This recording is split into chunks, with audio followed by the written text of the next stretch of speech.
इस समय देश में चुनावी माहौल चल रहा है। पार्टी और नेता पक्ष विपक्ष पर ताने कस रहे हैं। ऐसे में जहां राहुल गांधी और अखिलेश यादव के साथ साथ अमित शाह, योगी और पीएम मोदी चुनावी हुंकार भर रहे हैं, तो वहीं दूसरी ओर यूपी की महिलाएं भी इसमें पीछे नहीं है। जी हां, लोकसभा चुनाव में उत्तर प्रदेश के विभिन्न इलाकों की बेटियां अपनों की सियासत की विरासत को आगे बढ़ा रही हैं।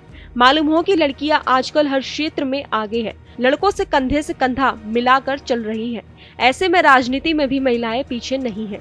किसी ने अपने माता पिता की राजनीतिक विरासत को आगे बढ़ाने की जिम्मेवारी अपने कंधों पर उठाई है, तो कोई खुद चुनावी मैदान में उतरकर परिवार का मान सम्मान बढ़ाने में लगी है। और आज हमारी इस वीडियो में बात देश की उन बेटियों के राजनीतिक सफर की जो राजनीति में हर किसी से कंधा मिला रही है। डिम्पल यादव। पूर्व मुख्यमंत्री अखिलेश यादव की पत्नी डिम्पल यादव मैनपुरी से चुनावी मैदान में है। मैनपुरी से यह उनकी दूसरी पारी है। इस बार उनकी बेटी अदिति यादव भी मां के लिए जनता के बीच जाकर वोट मांग रही है। अदिति के प्रचार प्रसार से डिम्पल यादव को मतदाताओं का काफी सपोर्ट मिल रहा है। अदिति बड़े बुजुर्गों से वोट की अपील कर रही हैं। अदिति यादव लंदन से पढ़ाई कर रही हैं। कभी मां के साथ तो कभी उनके बिना प्रचार कर रही हैं। इस दौरान उनके कई वीडियो भी सोशल मीडिया पर वायरल हो रहे हैं। डिम्पल यादव का कहना है कि माँ बेटी का रिश्ता एक दूसरे के सहयोग का होता है, इसी कारण मेरी बेटी यहाँ हमारा सहयोग करने आई है। इकरा हसन। पश्चिमी यूपी की कैराना लोकसभा सीट से पूर्व सांसद मुन्नवर हसन की बेटी इकरा हसन को सपा ने चुनाव मैदान में उतारा है। इकरा हसन पिछले कई सालों से कैराना क्षेत्र की राजनीति में सक्रिय है। वो पूर्व सांसद तबस्सुम हसन की बेटी है और कैराना से सपा विधायक नाहिद हसन उनके बड़े भाई हैं। लंदन की यूनिवर्सिटी से कानून की शिक्षा हासिल करने वाली इकरा हसन ने साल 2022 में अपने भाई के जेल जाने के बाद उनके प्रचार की कमान संभाली थी और जितवाया भी था।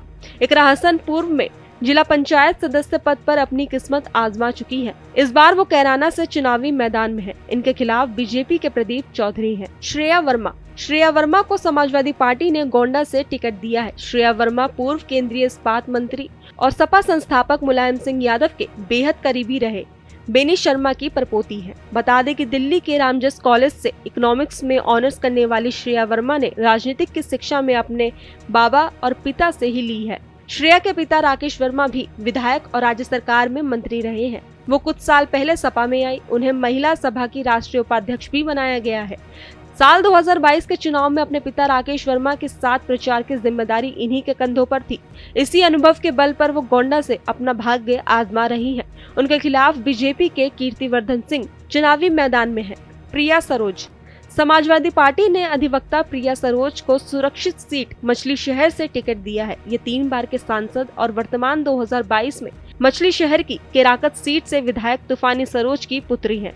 कानून की पढ़ाई करने वाली प्रिया ने अब लोकसभा का रास्ता अख्तियार करने के लिए राजनीति का रास्ता चुना है। दिल्ली के एयरफोर्स स्कूल से 12वीं तक और फिर दिल्ली यूनिवर्सिटी से आर्ट्स में ग्रेजुएशन करने वाली प्रिया सरोज ने साल 2022 में लॉ की पढ़ाई पूरी कर फिलहाल सुप्रीम कोर्ट में बतौर अधिवक्ता प्रैक्टिस कर रही हैं।